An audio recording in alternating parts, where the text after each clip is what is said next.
Hello everybody, my name is Kevin, also known as Escanor, and also known in the video game community as RU556. I am the creator of the Knox Roleplay server, and now we're gonna simply go through one of my gameplays in single player, which is basically the exact same on what's gonna be in the server, however, just me without other players, of course. And by going through it, I will point out some gameplay mechanics, maybe some tips and tricks, just like I did in the PDF, and also you can see how it will look like more or less. So let's get to it. Now, before we start, I have to say that I didn't record the very first part, which is about 15 minutes. So the very first 15 minutes of gameplay I didn't record. What happened is that I spawned in Dixie, which is a very small rural town next to Moldrog. Unfortunately, as I spawned, for some reason there was a stupid amount of infected. So I literally had to crawl and crouch walk very slowly and carefully until one of the first count I found. I started as a burglar, so I can hotwire cars from the start. It actually worked, so I just broke in and I hotwired very fast before infected. Heard the infected heard the glass broken, and as they were running at me, I managed to start the car fairly quickly and run away. And then what I did is that I went to one of the houses in Moldrog outskirts, and it actually looked somewhat free. That there wasn't that much infected in this. This is pretty much one of the houses in the really like sides. It's actually northeast of Moldrog. So here it was my first night of sleep. I was trying to make this house my base. So I don't know if I already slept or it seems like I already slept. I'm putting my clothes back on. Yeah, I suffered some injuries there. I had like a couple of lacerations. I think I had a laceration on the belly and a scratch on the hand. Luckily, they were not. Okay, I decided to take a bath instead of I put back the clothes and I take a bath since I'm all dirty, so that I don't have to deal with the dirty noodle, or I'm not dirty pretty much, and I don't have to deal with it later. I just take a quick bath. Just put on some clothes. The scarf, for example, is very useful. Of course it gives warmth, which is not so much useful in stage 1. This is just occasion that it is snowing. But usually, let's say, normally it doesn't snow when we start, and it's not that cold at all. So, but it's gonna be very useful in stage 2, of course, because of the cryogenic winter. Or based on the lore, like all the ash going into the atmosphere and eventually blocking out the sun for several years, and therefore cryogenic winter, quote unquote cryogenic winter. What I was saying is that the scarf you can craft with just I think you need a knife and a bunch of clean sheets, and you can craft a simple scarf, and it's very good to do that because it gives you a bunch of defenses for the neck, and usually the neck is very difficult to find stuff to protect it, so that might be life-saving. Just walk around the house. See what I do. May I go to sleep? Yes, I'm going to sleep. Okay. So lie down. As you can see, I don't have any clothes on. That's to ensure that my sleep is as best as possible, as good as possible. I don't have anything on me, literally. Here you can see that I need to go to the bathroom and pee again because I drank some beer, so that enhances when you drink beer, I'm pretty sure most of you, unless you're a minor drunk beer, and once you do, the alcohol makes you urinate more, pretty much expel water. So yeah, that's why we got to pee pretty much 2 times in such a. Okay, so this, if you see when I right click, look, I'll put a pause in it when I'm doing it. Yeah, if you see here, it says set item visual. I'm not sure if I want to implement this mod, but what this mod does is that for some clothes, especially military ones, in particular military ones, this mod does it so that you can, like over here, and it gives you all the color option. You can kind of cheat, quote unquote cheat, and change the color option so that you have like a matching military suit. For example, let's say you find woodland pants, and but you got like a armor of desert color. You can change the pants or you can change the armor to the one you like. I don't know if I want to implement this because, well, of course it's not realistic, but I feel like it would be cool. Like, it's very annoying when you find, I don't know, 4 pieces of military equipment and they are all different colors. It's just annoying in my opinion, but I don't know. Maybe leave a comment if you would like this mod, or if you don't like it and you prefer to not use it.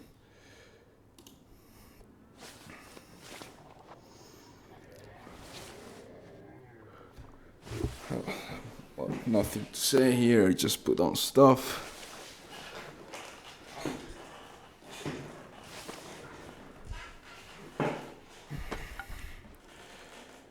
The bat, spiked bat. You can make a bat with just a knife and finding a log. So you get a log and you have a knife and you can carve out the bat. It's gonna take a little bit, but it gives you a brand new bat.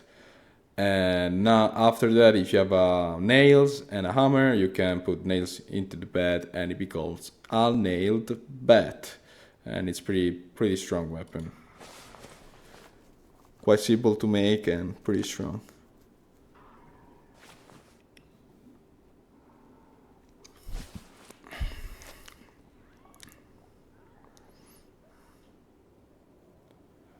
Now, one thing to note is that I forgot about it and I would have not done it.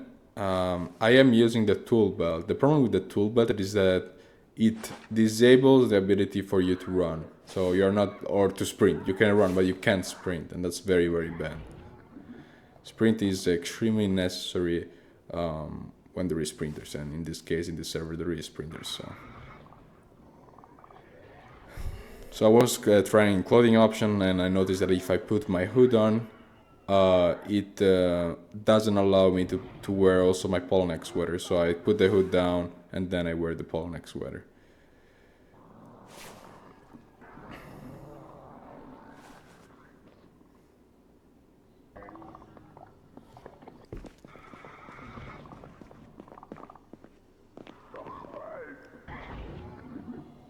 So my recommendation, as I probably wrote in the PDF, is that you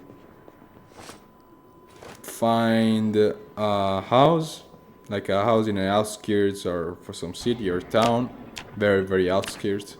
You clear it and you start putting defenses on it, and then you make that your base. That's it. That is very, very important. Very, very important, because this server is gonna be extremely difficult, and you need a base. You really, really need a base. You can't just go nomad. I promise you, it's not gonna end up well.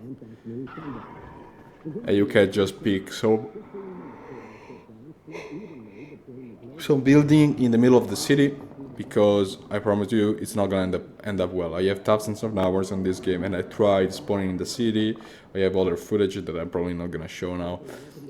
Spawning in the city and working my way from there, kind of looting different interesting places, but it's just not doable. It just, the chances of you dying or getting like multiple scratches and then getting infected, or multiple laceration or whatever, it's just extremely high.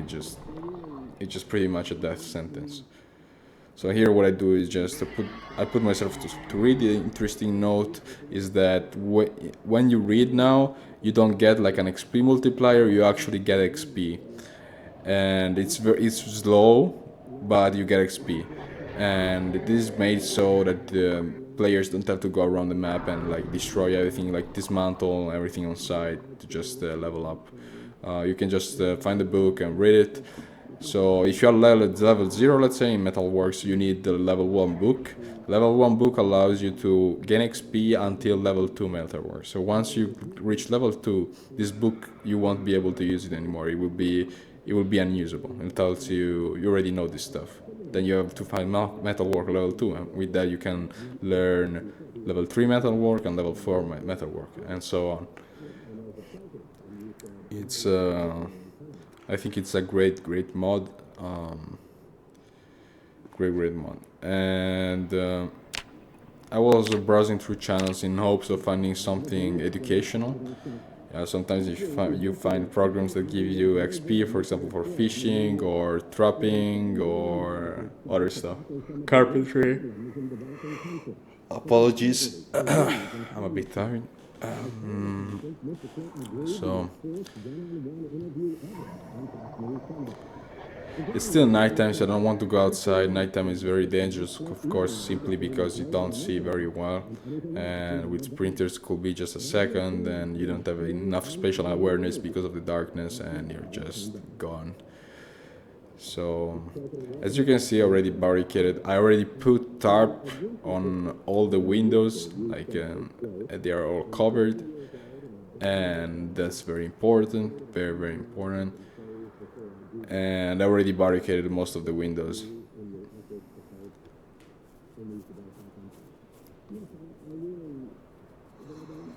Because I was lucky enough to find nails in this house. However, I did not find an hammer, but I crafted. You can craft a stone hammer with some sheets, a stick, and some chipped stone. Chipped stone you can craft with just 2 stones. You just find 2 stones and you right click and you can make the chipped stone like that. So let's fast forward a little bit. Okay, here I probably was changing some kind of smoking a little bit, reading more. It's probably daytime by now. As you can see, also very important. It's very important that you choose a house with 2 stories. For some reason in Project Zomboid, the infected are far less likely to go to the 2nd floor if they lose vision. For example, let's say they're coming at you, or they're coming at you like a small horde and you can't fight them, and you run into your base. Then you close the door, and by the time they break the door, you are already upstairs and you don't make noise. It's very unlikely they go upstairs, and if they do, it will take a long time. Like they just wander around a lot in the 1st floor, then slowly go to the 2nd floor. So it's very important that the base you choose, it has 2 floors. Extremely important. Also for the fact that you can put cheat ropes. So you come in, or they just during the night, like they break in, and you can just stay on the 2nd floor and close this door, and if they spot you, or like they wander too much and they want to get you, you just climb out with the sheet rope, and gives a lot of more chances of survival. I guess I'm smoking a little bit. Okay, preparing to head out. As soon as I head out, what I do is that I check the surroundings of my base to make sure there is no one bothering. And in fact, there is someone bothering.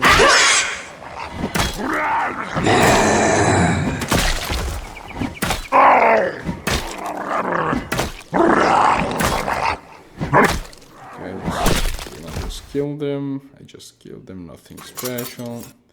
Here I decide to... Here I clear it a bit. I zoom out and I spot... the zooming in, if you see that I zoom out a lot and I can zoom in a lot, it's because I'm using a mode that allows for more zoom levels, and I think it's exquisite mode and you should most definitely download it. it has a manual installation, so I'm gonna have to show you. But it is great. You should for sure have it.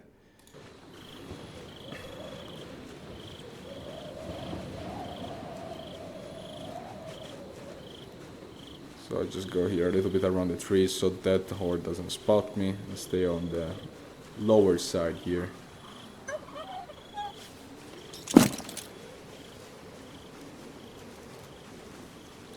Here I probably just half cleared this area. I wanted to loot this house.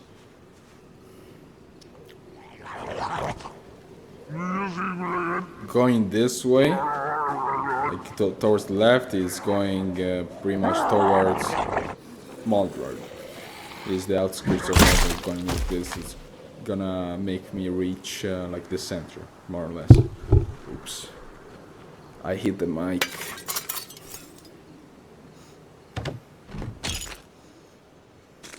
Nothing interesting here. I just look around the house. There is not much to see. What I do here, it's a smart, very smart. So what I do, well, besides that bug, but what I do is that once I clear this house, I want to make some kind of outpost. As you go on clearing, it's very important and smart that you use houses that you clear as outposts, so that if there is a horde coming at you and need to sprint and you're about to die, you can just get into this house through a window, or like at the door, close the door and go upstairs. It's very important that it has 2 floors, right? Same thing. And then this time you don't have a shit throw, but if it's only 2 floors, you can throw yourself out of the 2nd floor and you take just a little bit of damage. It shouldn't be too bad. Here I block this door because I'm sure I'm not gonna use this door on the left, so I want to block it completely, and with the table, and I'm gonna keep the one here unblocked. Also, I lock it for extra durability. If you lock doors, the doors will have extra durability, so always lock doors. To lock it, you just right click on it and then press lock door. You can do that if you have a key or if you're inside, like from the inside. Okay, I spot a policeman. I think I wanted to kill him because I wanted his armor. His armor looked in good condition.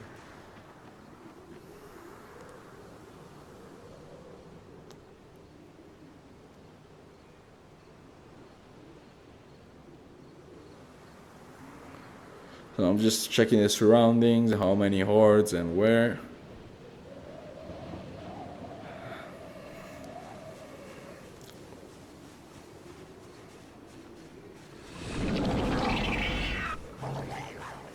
Get spotted. I just fall back a bit so that I can fight the sprinter by itself. Don't worry about that.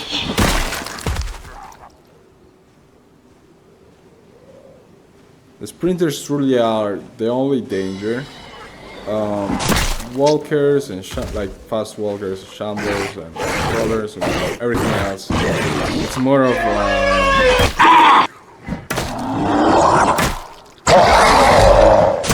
I would say like a time constraint / like obstacle. It pretty much tells you, look, you have this time to dispatch the sprinters or this time to move out of the area, and this time is slowly like shortens, of course, but they're not truly a threat unless it's a very big horde, like 8 coming at you at the same time. You want to kill them with melee, then it's dangerous. Or if you're in a closed building or like you can't really run away, like move away from them, and then yes, you're fucked. But most of the time, when you approach a horde or a group of infected, you want to take out the sprinters, of course, and worry about everything else. So you see the horde, you alert the horde, you run back to a somewhat safe place like this can be, so that I can close the door if I need to. Kill the sprinters and then worry about it. Important note, when you do this, make sure to right click on the door and check the condition. There is an option that says check condition.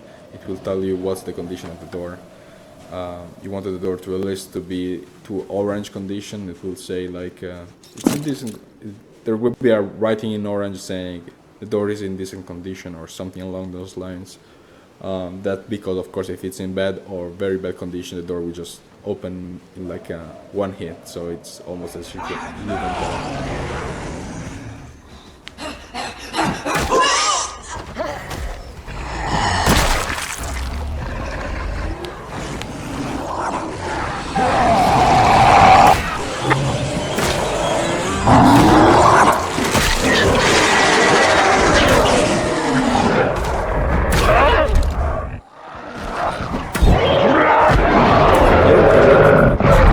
And I almost died for it, is that I wanted to make only one or two of them come in and then close the door. So two come in, I killed them because they're only walkers, it's easy, and then I already opened the door and killed the other two. But I fucked up and I almost died here.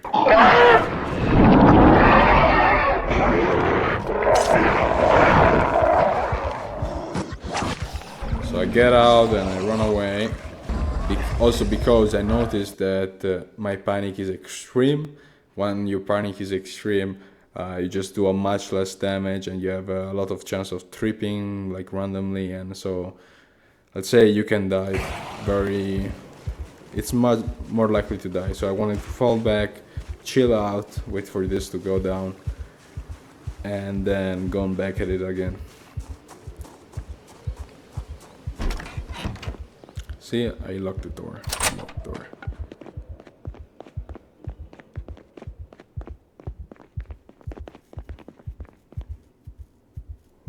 And also I noticed here that I couldn't sprint. I was like, why can't I sprint?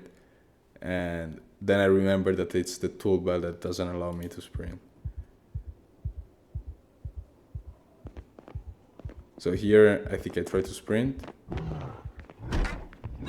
Yes, I tried to sprint just a little bit to understand if it was actually the tool belt, because I couldn't remember, and yes, it was.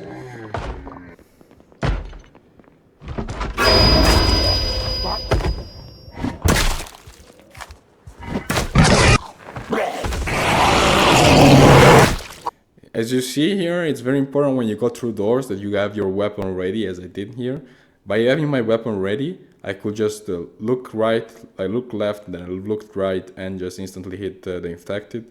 If I didn't have it raised, it would have took like about half a second for me to raise it, and that could mean that I get hit by the infected.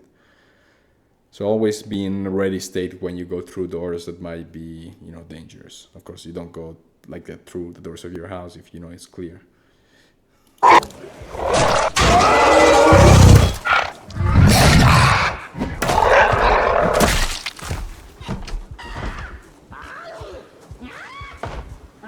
I close here the door behind me so that as I clear this area side, I don't have any infected sneaking in, so that maybe when I go back in because of danger, I think I'm safe, and then there is one lingering around and he kills me.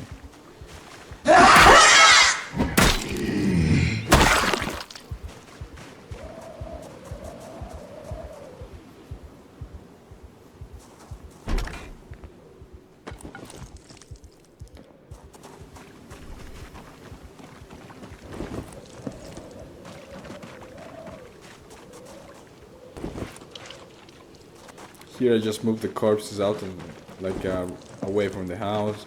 It's somewhat important to do that. One, because it's messy, I guess it bothers me.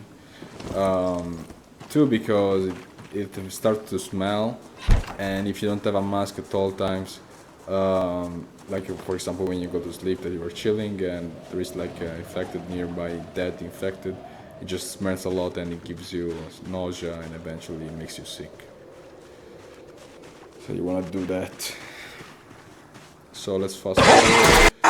Here just the goal, straight go towards the house and clear some zombies or infected. As soon as I get in the house, I check the door, and as you saw, it says I checked door, can still hold out in the yellow writing. It means that it's still pretty decent. It's about 50% health, maybe a little bit more. Because there is the green writing, then the yellow writing, then orange writing, and then red writing. Red writing pretty much means that the door will go down in one hand, or not go down, not break completely, but open. It will open like the lock is completely broken pretty much. If you keep closing it and it gets hit and open, after 3 or 4 times, the door will actually break, just like in vanilla. This is a mod, of course. If you're interested, the mod is called Doors Have a Chance. It's very cool in my opinion. Small thing, but it adds a lot. Here we go from behind. I want to use the sneak attack, but I messed it up.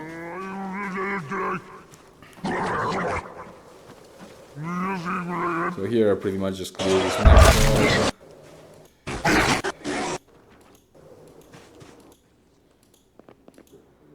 Oh, here there is me making a bed. As you can see, well, there's a sneak attack, and then I walk my way through to this thing. So there is a very important thing that I also talk about in the PDF, is that if you see objects in the environment on the ground that look like you could pick it up in real life, you can hear.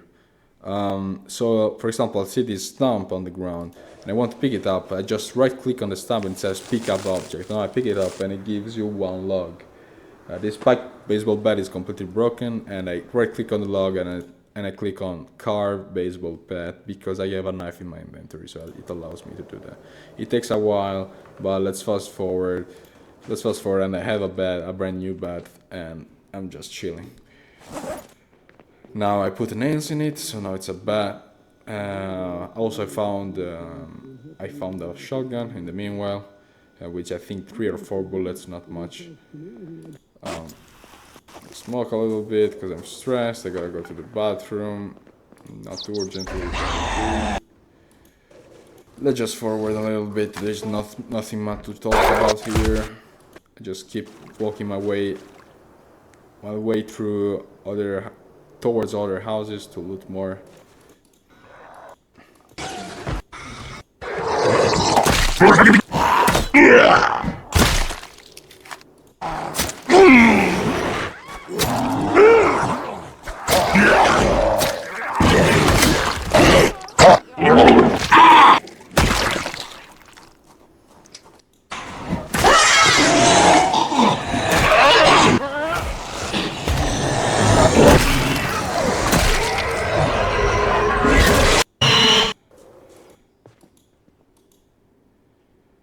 Okay, so since I'm looting here, what you want to loot is clothing with insulation. An example of extremely good clothing with the insulation is firefighter clothing. Then you want to loot some food for stage 2. We're talking what to loot for stage 2. Some food, like food that lasts for long, so like food in canned foods, I would say. Then some weapons, like firearms, and some like 1 or 2, like a knife, a good knife, and a melee weapon, like a good melee weapon. Could be an axe, could be even a spiked bat. I guess it's okay, it's fine. Some kind of decent melee weapon.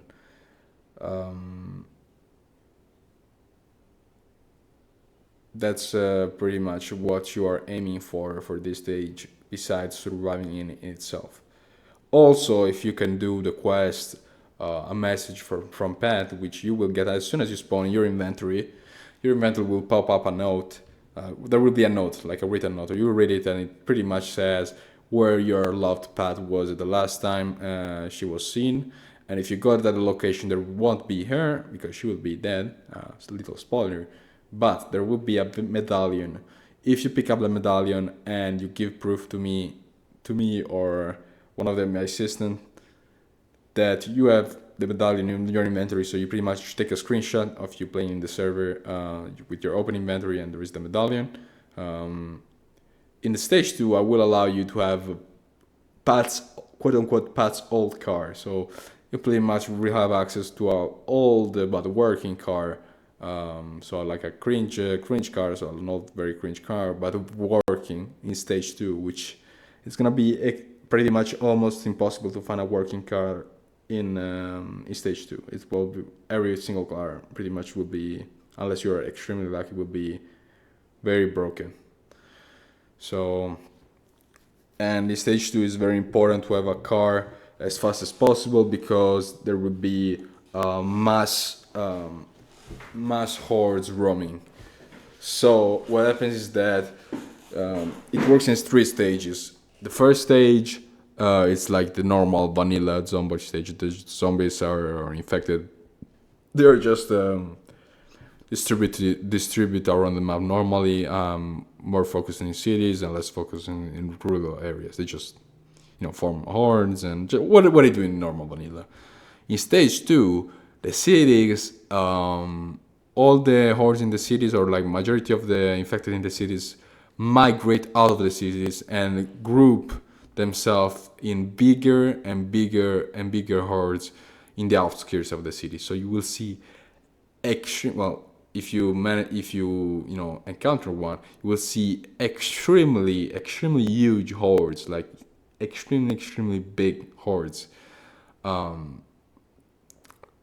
the outskirts or like in rural areas, and so this time it's a very short time, but in this time you could technically go into the city and get very good loot in stage 2, without having to deal with so many infected. However, be very quick, because when stage 3, when phase 3 of this migration starts, all the infected for about 1 day or a little bit less will know smell, let's say, every location, like approximate location of every player on the map, and they will go towards it. So because there is sprinters, there will be a stupid amount of sprinters as well, walkers, that will go at you.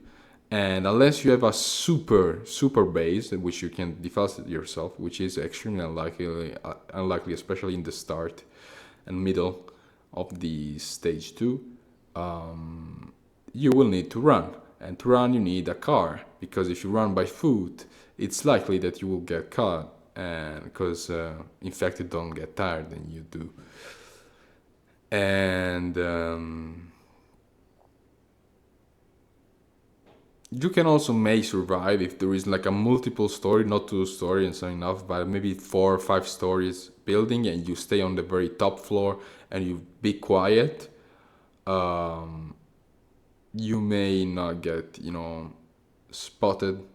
They just can be in the area, but then you're kind of fucked, because even though after that stage all majority of the infected will go back towards cities, and repopulate them, there will still be a lot, like a fuck ton pretty much below you.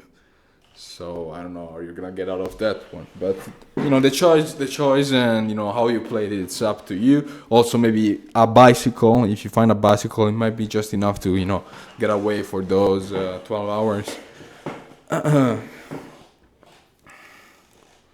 Maybe, I don't know. But yeah, before that happens, you very likely want to prioritize getting a car, and if you have Pat's old car, these problems, it just becomes has much less impact, because you can just drive a car, and unless you drive into one of the huge hordes, or for some reason there is 2 sides of the road, and on the 2 sides of the road, and they are blocked by 2 hordes coming at you, and you're stuck there, then well, I guess you're fucked. But yeah, try to play it smart. So let's fast forward. I just pretty much loot the areas, and I find some guns from this guy, like a pistol. Okay, it's important to know that if you have only 1 magazine, if you want to eject the magazine to load that same magazine, because you just shot a little bit, you hold R, and there will be a wheel. Maybe I can find it. Well, there will be a wheel, and you can hover on the icon that says eject magazine. It will eject the magazine. Then you can right click and insert the bullets in the magazine, and then just press R. It will put the magazine back into your gun.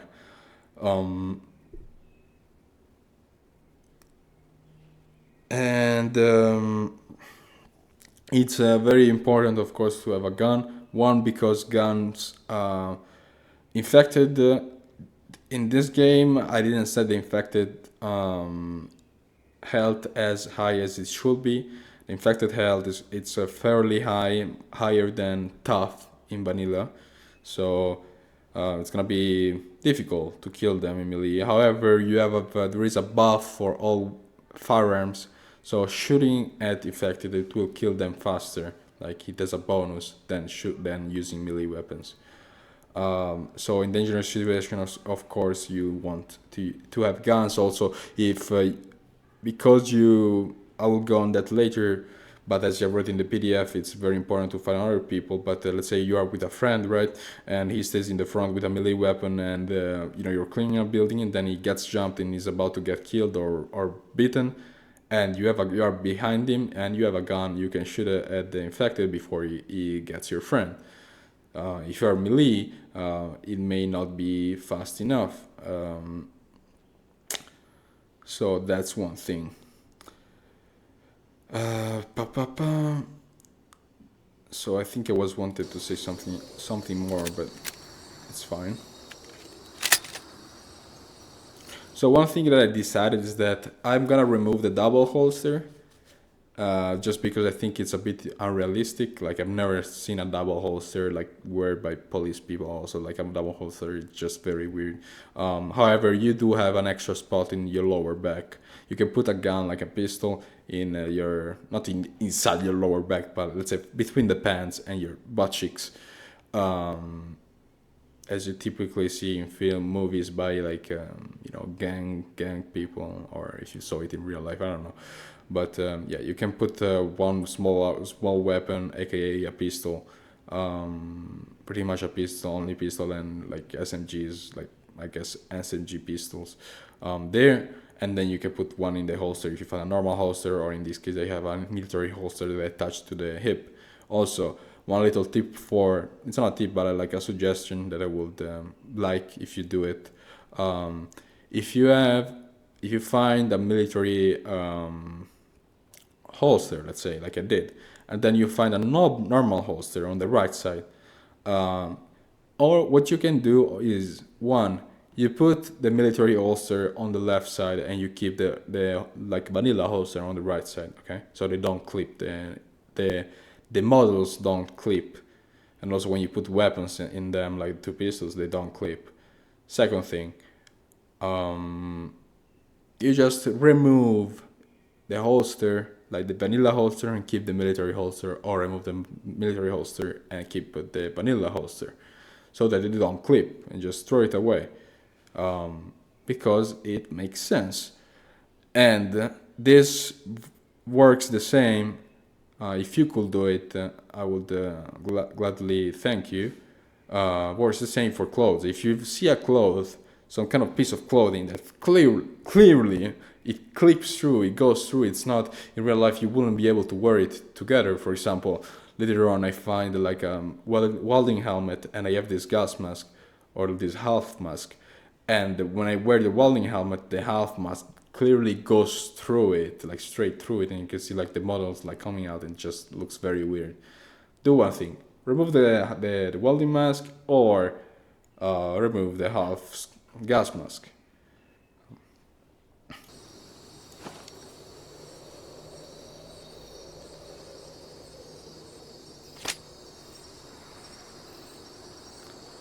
One thing is that if you aim while crouching, your aim will get, let's say, in check. You see that it spreads. As soon as you aim, I'll show you. As soon as you aim, the aim is very like inaccurate, and then boop, it becomes accurate. So if you are crouched, that thing will happen faster. If you are standing up, it will happen slower. If you're standing up and walking, it will happen even slower. if you're prone, it will be actually very, very fast. The prone, when you're prone is when you can, the aim is that it's greatest. Also recoil control is at its greatest. Or like, I don't even know if greatest exists. I think, let's say it's at its best. To quote unquote, to go prone, you just have to go on the settings. You go on the, like, you open the menu, like the main menu, like the menu, right? And you go settings, then you go keybinds, and there will be under movement, there will be the prone button. Okay, I use G, I set G, but there is a default one, and you can change it to whatever you're liking. Once you press it, it's pretty simple. Once you press it, the character go prone, you press it again, you stand up. When you're prone and you move, like you crawl around, your stamina will go down quite quickly. Like if you have crawled in real life, it's actually, like, for example, in the grass, it's actually fairly exhausting. It's not extremely exhausting, but it's fairly exhausting. So that's one thing that you should know about. Also, you have to know about that when you're aiming, shooting, and the modals that you have affect your aim. So, for example, let's say that I'm very, very panicked. My aim is gonna be shaking all around. Like you'll see this shaking and like getting bigger and smaller. Or let's say my arms are really hurt. It will be do like slower but big movement. I have a headache. I don't know, like I'm stressed. Whatever it is, based on the severity of it, it will affect your aim. So that's one thing to have. So for example, if you know that you are going in a very dangerous area, it's good to take beta blockers, which is this medicine that it's somewhat common, that basically pretty much enables you to become panicked, enables you to become, or makes it impossible for you to have padding for a period of time. And that's good so that you don't trip. It's good so your melee damage doesn't get reduced, but it's also extremely good for your aim, so that your aim doesn't shake and doesn't do stupid shit and you die because of that. So let's go forward. Just to try to loot. Here what I do, it's very smart. So I see that there is a horde there. What I do is that I go into a nearby house I cleared, I find some plates, and I click, look. I find some plates and I right click on it and I click on make throwable. Once you do that, that plate becomes a throwable plate, quote unquote, throwable plate. You can use it as diversion, it makes noise. So I grabbed like a bunch of plates and teacups later on and just make them throwable, and then you equip them in the right hand, and then I just go outside and I aim, and you can actually do quite a big throw. I think the max range it's about here. So you aim, and I aim about, I think, here, and then I try here. I want them to move away from here and go here, because there is a house here I want to loot.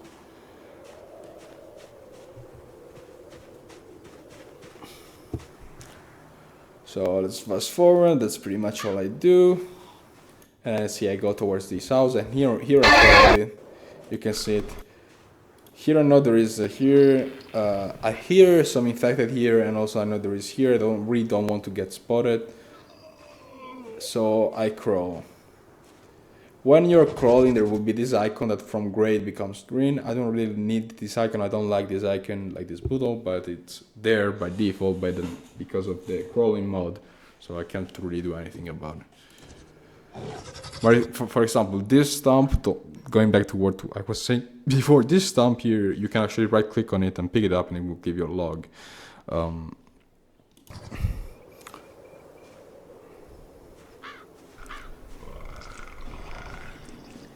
So I hear there is infected here, infected here, I just keep crawling, so I make very little noise.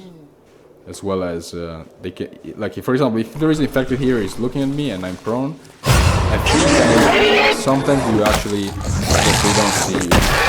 It's closer, yes.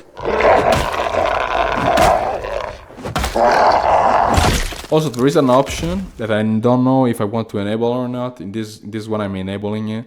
In other ones, I did not enable it. Is that when you're prone and you get spotted, your character automatically goes in crouch position. That is useful. I think I'm gonna use it because most people are not used to having the crawl mode, right? So they just go prone and crawling, and then they forget they are crawling, so they don't press the button again, and then they get stuck and they get, the infected are already at them, and they're dead, right? But with this way, they wouldn't be extremely worried about, remembering the key, to press it again to, stand up and, run away or fight.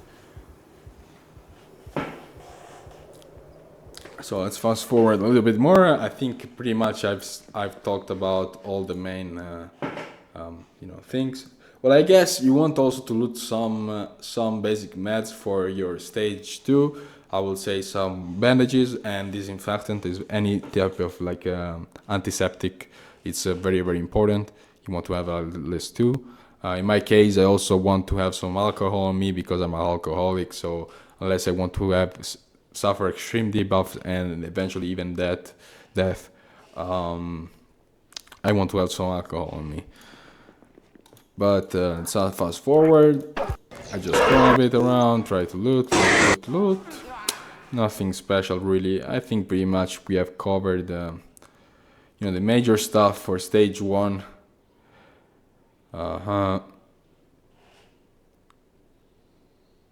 Yeah, I think I just go to sleep. Or I don't even go to sleep. One thing I do is that once I log out, in this case I don't log out, I just simply exit the game because I'm a single player. I write a note to myself and I keep it in my inventory with the things that I was about to do or important things that I want to do the next time. So for example here I say fill pots in my inventory. I have put some pots with water because I'm out of water. Unfortunately in this run the water stopped working on day 2. So it could have been day 2, it could have been day 10, day 30. No, it's day 2 exactly. Like it's very, very unlucky.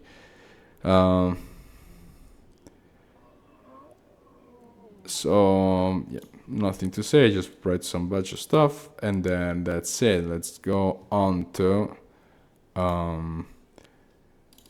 the second part and last part. So I just keep looting, walking around, finding. Oh, this is an important one. Once you get to stage 2, your knowledge about magazines and maps won't be retained. So if you find a map and you acknowledge it in your main map, let's say, so it's unlocked to the area, you can see it. It will not be translated onto stage 2 because it's not possible. So what I do, because the maps are very light, I'm just pretty much collecting them and bringing them home. So then when it's time to pass on to stage 2, I will have all my maps, and once I'm in stage 2, I just read them out very quick and then throw them away. Also, they're not very heavy, so it won't occupy that much space in my inventory. So here I'm just looting.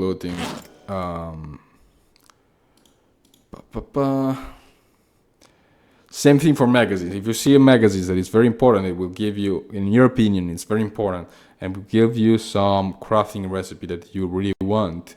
Don't read it in stage 1 because you're not even gonna use it because there is so much loot around. It doesn't make sense. Just keep it in your inventory, or keep it in your house, and then once it's time to translate it back, put it in your inventory, so that once you get to stage 2, you can read it and have it, for the rest of the game.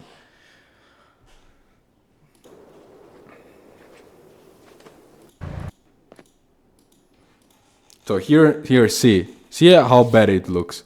I have this gas mask. It wasn't the half mask. I have this gas mask. It completely goes through the welding mask, and it just, if I saw some other player like this, it almost looks like a bit funny, it actually looks funny. I would encourage for roleplay purposes to just, don't do that, as I explained before. So here I just pretty much go around, loot more. One important thing here, what I do is that I found my first shovel, and as soon as I found a shovel, I dig holes all around the house. Holes are very, very important because you can walk across holes and it doesn't give you anything, doesn't happen anything to you. If you run through holes, you will take some damage at your legs. So don't do that. But if you just walk, you won't happen anything to you. But the infected will 100% fall on the ground. So every infected that passes through a hole, it just falls on the ground. So it does da da da da da da. Here runs. Then here, boom, he falls on the ground. So now you stay here, right here, not too close, because if you stay too close, as they are falling, they kind of jump at you. So it's dangerous. So you just stay a bit back, and as soon they are fully on the ground, you just click your stomp animation, like stomp, or first attack with your main weapon, and it will crush their head. So it's very, very good. Also, you can also put spikes in them to the spikes one-shot them. So you can put maximum five spikes in each grave, and each time each spike kills one infected and breaks itself. So there is 5. First one infected passes, he dies, 1 spike breaks. 2, 3, 4, 5. Now the 5 spikes are all broken. Now it just works as a normal dig. You have to remove the broken spikes and put the new one if you want it to work again. You can also make. There is a lot of type of defenses. You can make defenses with tires. You can make defenses with just simple tables and fridges, whatever. You can make defenses with palisades, like wooden palisades and kind of stuff, so that when they come to touch it, like to break the barricade, they actually the infected get hurt. You can put barbed wire, you can put metal fences. There is a bunch of stuff you can do. You can also, one interesting things you can do is that you can put like a wall. You make a wall, but you make a wall with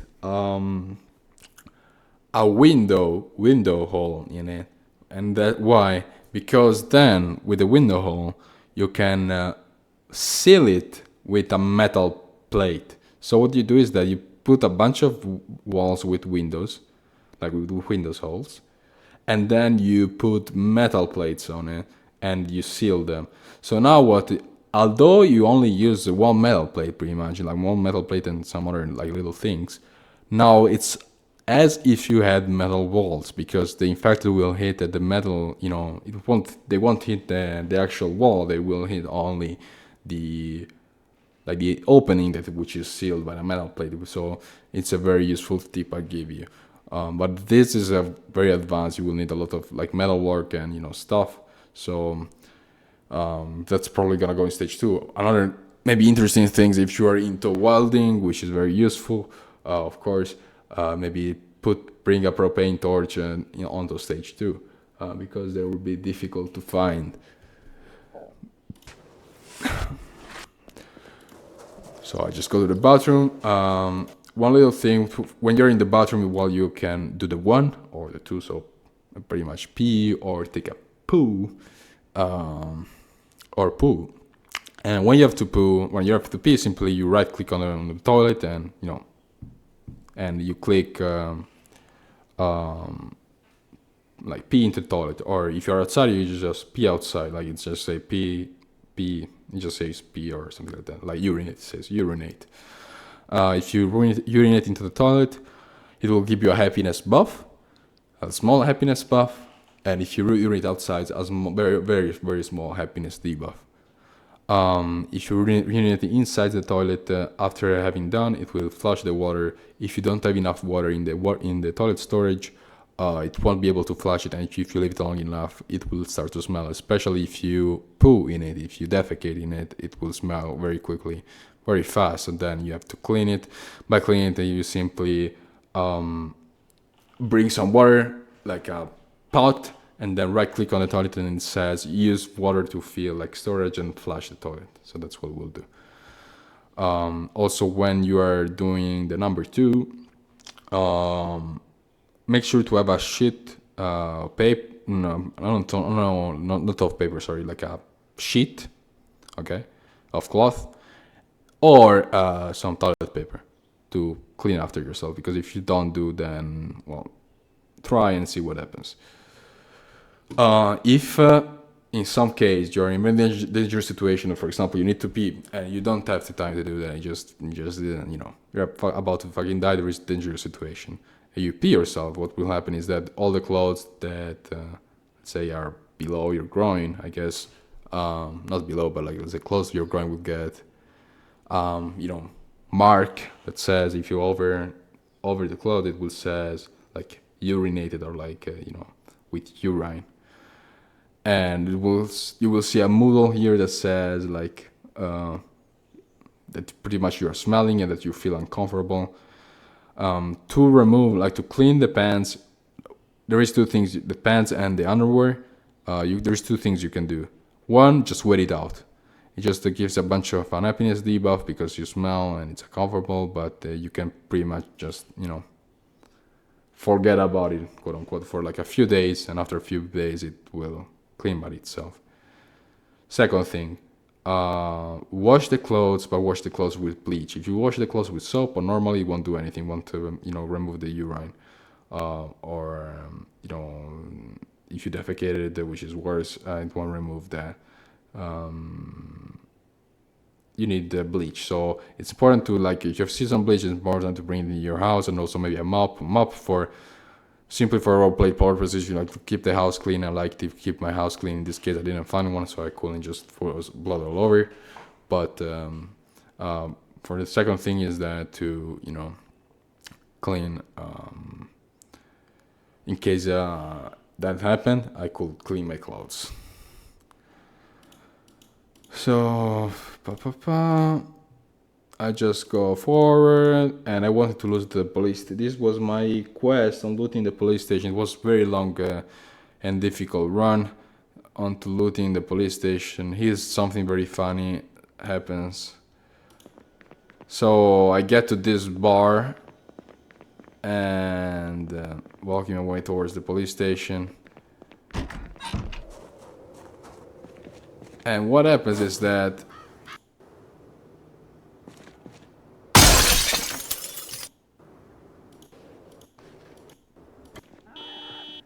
here I go on to loot in this car, and the alarm sounds.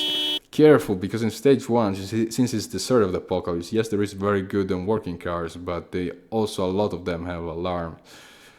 And here I trigger the alarm, and I'm in the middle of this, like not in the middle, but like fairly close to the police station, and in that area there is a lot of infected. And now I run as fast as I can towards the house, which I cleared before, which is a bar actually. Close the doors and run upstairs. And soon enough, the whole place is swarmed with hundreds of infected. I wait the whole evening, the whole night inside here. I barricade the door as best as I can with like a bed frame. And I start to unclothe myself and go to sleep. Then I wake up, reclothe myself, and just wait more until morning comes. And then I try to fight them it was a very intense moment.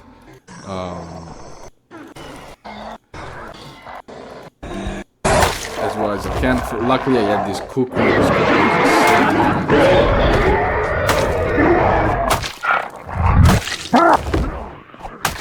Because I couldn't shoot. If I shot here, it would have been the end for me. Because I have no one to run after I shoot. So I have to use melee. And I pretty much, I don't even know myself how I did it, but I pretty much managed to clear the house and just curl around towards my car. Here so there is a bunch of infected here, a lot here. It's just here, it's just very bad. I just crawled towards my car, and as you can see, he can't see me. I get in, as soon as I stand up, they see me, I try to start the car, and they do manage to then I pretty much, I'm not gonna explain everything, like my tactic. It was a pretty interesting tactic for me to get to the police station. I'm not gonna spoiler that to you, because if I use it again, I don't want other people to get to the police station before me, okay? So here I just get closer and closer. Here there is an interesting thing, two interesting things, three. One, chainsaw. You can use chainsaw to kill infected. You just need some gasoline to fill it up. 2, there is, as you can see, supermat carts. You can put them on the ground, or you find them already on the ground. You can right click and use them, or hold E to use them. You just walk around with the cart and you hold E again to drop them, like you release them pretty much. Also, the thing of holding E is very interesting, because if you have like a backpack in your hands and you hold E, it will drop the backpack very fast. Or if you have something in your hands, or there is something in the ground like a backpack, weapon, and you hold E, you're over, like on top of it, and you hold E, it will pick it up. So just a shortcut for, like, let's say pick up drop. Okay. So, and one other thing is that I use here, fast forward, I found a trap, and because I never use them pretty much, I wanted to try and use it. I use traps. There is a lot of different traps. There will be a lot of different traps in the server, but I don't use bear traps like ever. First, this one is one of my first time using a bear trap. So I placed it there, and I want to see what happens if infected walks over. And what happens is pretty much that. Let's see here. I'll show you. Boom. He cannot move and he's prone. So it pretty much makes an infected unable to do anything. I'm pretty sure, I'm not sure 100%, but I'm pretty sure it works also against players. So although the server is not PvP, you can place traps to fuck up players, I guess. Yep.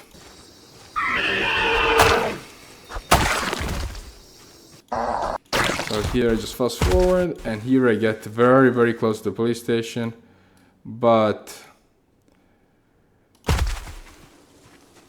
I die. You see a big horde, and there is 4 sprinters. I'm not fast enough to turn around and grab my gun, my shotgun, and I pretty much get stunned like just get stunned. See, in this example, I pretty much saw the horde in the woods. It was very close. I didn't kind of notice it. They started running at me. I sprinted towards the first building. Here I could have done two things. I tried to turn around here and shoot them, but it were too close. I thought I had more distance. I could do 2 things: run across this door and close the door. But I was worried that this area, which I cleared before, like some other infected wandered towards it, because it wasn't fully safe, let's say. So if I go outside and then there is someone coming from behind, like another sprinter, I'm completely fucked. So I was like, I think this is my best bet. Another thing I could have done is just run into this room, like circle around, but then there is more coming from here. They should be our walkers, but I'm not sure 100%. Other thing, if it was multiplayer, I would have probably found a friend, hopefully. And if you're with a friend, the friend can just be one, fight with you immediately. So if there is 4 sprinters, you can kind of do 2 and 2 and get to them. Or 2, he stands back with a weapon, like a gun. For example, the shot could given him the shotgun, and I'm falling back. As I'm falling back, he shoots at them, and boom, boom, 2 shots there. All 4 of them are dead, or 3 shots. And then we just, hide somewhere. I cleared another building on the right. We can just go hide in that building on the second floor. So that is the importance of having at least one friend. The more, let's say, people, the better. The bigger the group, the better. Unless it's too big. Once it gets too big, and it's actually a bit uncoordinated, and can be actually worse than being solo. But I think with this, it's we finished the review of these. I'm just gonna go through. If I go here, Knox Roleplay. Oh, I don't have. I can't see it. Let's see if is there the PDF here in my. Must read. Yes. Okay. I downloaded my own PDF. I didn't post the PDF from this computer, or I don't have the PowerPoint on this computer. So, skipping the lore. Going on to, so stage 1 is pretty much survive, find good stuff, and the side quest about the loved one pet. Stage 2 is gonna be restore radio connection. So there will be radio station across the map. I think it's 5. You players have to find them and repair them. Once they're all repaired, there will be a radio connection with the outside world, like outside of Kentucky, restored. And once that happens, after a few days, a group of scientists from Europe will contact the players through radio. It will be announced which radio frequency on the Discord server to listen to and at what times. And they pretty much will say what to do to help them find. Or they pretty much tells you that patient 0 was actually in Kentucky, and you only have the chance to find the cure, and will give instruction on how to find it. It will be very difficult, and once you find it, there will be an extraction from set up an extraction. You will have to, like, let's say, build relays to get in contact with a military force, a remnant military force, the last remnant military force in United States, and with that they will allow you to extract, and like an helicopter will come to a designated location.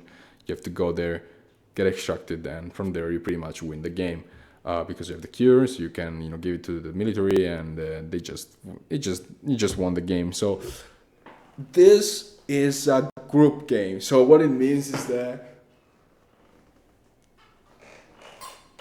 to win, at least one of the players has to complete the final objective.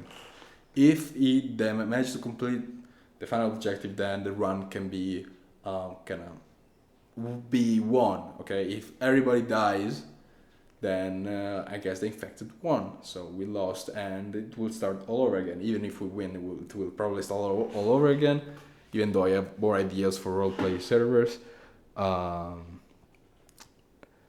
So, well, then the second, I guess, main goal is that you actually are the one, yourself are the one to extract. So, it doesn't have, by the way, it doesn't have to be one person that extracts. It can be even like 50 people. Everybody survives, even though I'm telling you, it's just gonna be brutal.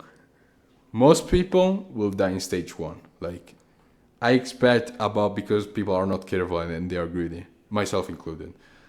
I think about 80% of the players will die in stage 1.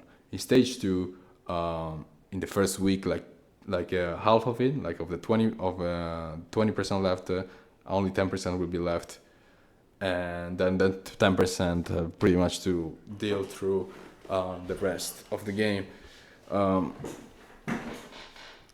So if you die, by the way, don't quote unquote don't worry about it too much, because after the let's say the server cycle is completed, so somebody wins or we all die, it will restart again. So you can play again, unless if you really want to play again, but because you made like a very stupid mistake. For example, I don't know, you just did something very, very, very stupid, and you were like, man, I didn't mean to do it. Then you can donate to the Knox Black Roleplay cause $3, and with this $3, I will personally, or one of the assistants, allow you to have a second life. And in doing this, also you help the server staying up for more and more months, because unfortunately, as I say here, I'm not the richest person in the world, most definitely, and holding a server open for long periods of time is actually quite expensive. Believe it or not, at least for me, it's very expensive. So, and that's why also I ask for, when we get to stage 1, unless you want to have a second life for some reason, it's completely, I guess, free. You don't have to give anything to anyone and just play. You enjoy it. Hopefully you enjoy it a lot. I'm sure I will enjoy it for sure. I did mainly this because I wanted to, experience this. Nobody does this kind of thing, and I think this is unique. It's going to be very fun. Once we get to stage 2, or the players got to stage 2, to access, quote unquote access, it's not really access, stage 2, or for me, let's say to buy the host, okay, for stage 2, I will need the players to make a donation. The donation can be approximately $10, can be a little bit more if you are generous, can be it can be less, it can be like $6, $7, and counting on the fact that very few people will be still alive, I guess $7 or $8. It probably for most people it's not much. Let's say you eat a pizza less this Sunday, and which actually even more, it's probably about $18 actually, and you allow me to keep the server open for 2 months or 1 month and a half that will require for the thing to be complete, or a bit less, depends. It could be a month, it could be 3 weeks, it could be a month and a half, 1 month and a half. So this is pretty much it. For the custom event, there will be custom events or like events, very interesting events, I'll promise you that. And it will be communicated on the Discord on which frequency to listen to on certain times. At certain times, this frequency will be transmitted some messages. If you get the messages, then you kind of have to decide yourself on what to do. There will be interesting messages, and you have to decide what to do. By the way, I very much encourage you to read all this integrally. There's a lot of information that will be very useful to you. Now, infected settings, it's pretty self-explanatory. Besides, I don't know if I wrote it, but besides the fact that they are very, very tough. Yeah, very tough. So loot settings, it's in stage 1, it's all I think, or common or abundant. It's not I think, it's let's say some things are abundant and something common. In stage 2, however, all the respawn loot is off always. In stage 1 and stage 2. In stage 2, in the second server, stage 2, the loot settings are pretty much all on insanely rare, besides some stuff which is on extremely rare. And the loot respawning is off. What that means is that it's gonna be very, very, very, very difficult. Very, very, very difficult. And also with the cryogenic winter, you have to try and find a way to be self-sustainable with food, which is going to be very difficult because of the cold, of course, and because of the fact that especially plants are set to be very, very weak and fragile. So you have to take extreme good care of them if you don't want them to die.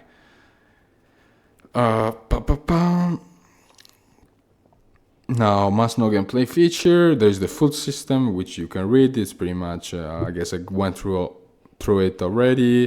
The sleep system. There is a bunch of stuff I talk about here. Vehicle repair, vehicle armor. I encourage you to read all this. You can find this on my server. It's on one of the first channels. Actually, I actually downloaded it from my server, so you can go there.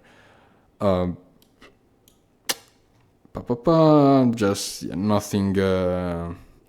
One little cool thing is that besides throwing plates and throwing stuff in general, throwing stones or putting clock alarms, there is also a noise maker like in vanilla, but there is also like a bigger noisemaker, and where the bigger noisemaker is pretty much it does as if it was like a house alarm. Okay, it does the sound of the house alarm. So as you can imagine, it's a very, very loud sound, and so it's very, very useful.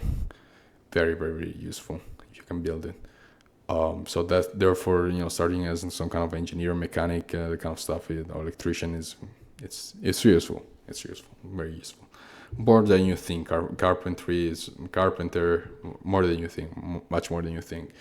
In fact, no,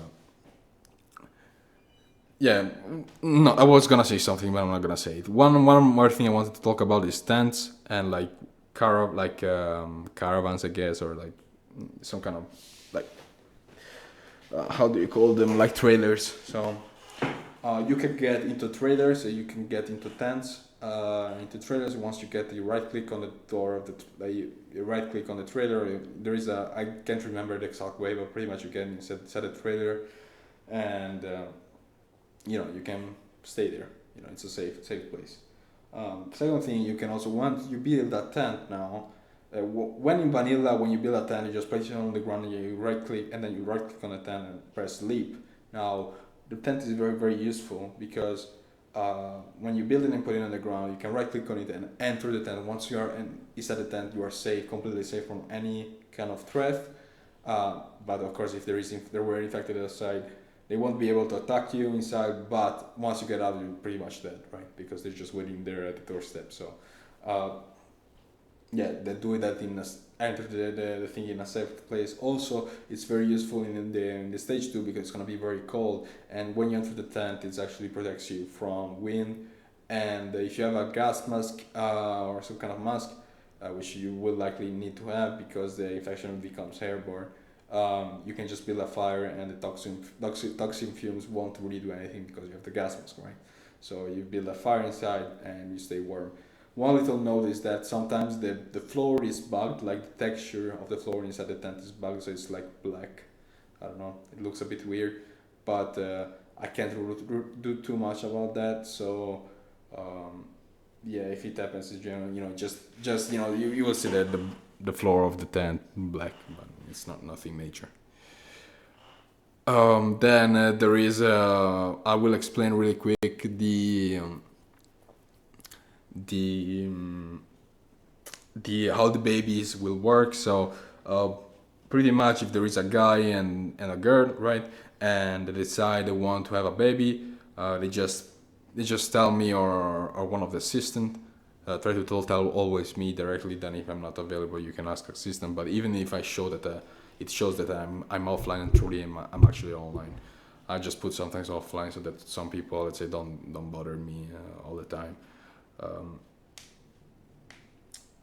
so you just tell me, look, we want to have a baby. So what I do, I will enter the game and give you a baby prop. The baby prop is just pretty much like an item, but you can place it around and it looks like a baby, right? However, it's a bit more interesting than that because you can actually there is like I'll show you the mod actually. I'll show you the mod. This no, thank you. Okay, so it's right here, babies. This one. So done by Shimia. So as you can see, there is babies and it looks like this or this, and there is a little bed, and you can build or find this thing and put it, hold it in next to you when you're traveling, like on your chest and probably on your back, or hold it. And you have to feed it. You have to feed the child unless if the child is not fed, I think 2 times a day. It says actually here. So babies need to be fed at least every 6 hours, otherwise they will start crying, attracting zombies. If you feed the children every 4 hours, but you can feed the children every 4 hours, but if you try to do it before 4 hours, the child will vomit and then will start crying again. The baby practically works as an alarm clock, so it cannot actually die, but if you don't feed it, then it just makes noise, and with the noise of a typical baby, right? So the food, it's a bit difficult to find the food because you need some special food that you need to find around, which is like milk powder or like that kind of stuff. And then you have to put in the little thing in this thing that you can also craft. These things are in. You can also craft, and feed the baby. Then I will need to make a poll about a pregnancy mode. There is actually a mode that allows pregnancy, and what it does is that I can manually give a girl the ability, or like make a girl pretty much pregnant. And it will have like a belly. She will have like a belly, like visually, right? and the pregnancy, just like in real life, will go through stages. So the start won't be very very uncomfortable at all, and as it goes on, it gets more and more uncomfortable, and the girl will need more and more food and a resource like in water, and it will have like morning headaches, and sometimes towards the end maybe she won't be able to like walk at all for some minutes because cramps, or I don't know, that kind of stuff, that kind of stuff. So I think it's very, very interesting for roleplay. However, there is not truly any benefits to the gameplay itself. Like, it will only make your life much more difficult. But if you are, let's say, like a couple in real life, and you think it's a cool thing, you can do it. I guess we could implement it. I will put a poll if people want this pregnancy mode or not. And also, one thing is that the pregnancy can be based on what you did during the pregnancy, can be successful or not successful. It will give a perk. There will be a perk, new perk. It says successful pregnancy, and if it's unsuccessful because you did bad stuff, or you didn't eat enough, or you just kind of you didn't eat enough. You clearly were like hungry all the time. You didn't have to eat, or you didn't sleep well, whatever. You're fucked up, pretty much. You fucked up. The pregnancy will be unsuccessful, so the baby will pretty much be, I guess, dead. So if it is successful, that is that at that point you can contact me, and I see that you have the perk. Like, I verify that you have the perk. Once you have the perk, I give you and your partner our baby prop. And maybe with the baby prop, I also give you maybe some like basic, starting food for the baby, so that it doesn't die. Although, going this to the last point, and then we conclude the video. Although the baby cannot die, we will need to make some kind of like roleplay rule, and the roleplay rule will be that if the baby hasn't eaten in 3 days, then you will actually have to be honest with yourself, and like tell the moderator. Like one of the moderators or myself, look, I haven't managed to feed the baby in 3 days, so the baby is pretty much dead. So, and then we will remove the baby. So, or you can kind of bury it if you want to do some kind of roleplay kind of thing. You can bury the baby and that kind of stuff, So, this is pretty much it. Thank you for your attention. I hope this video was useful and gave you a bit more insight on what's gonna be the experience. Hope to see you in the server in game.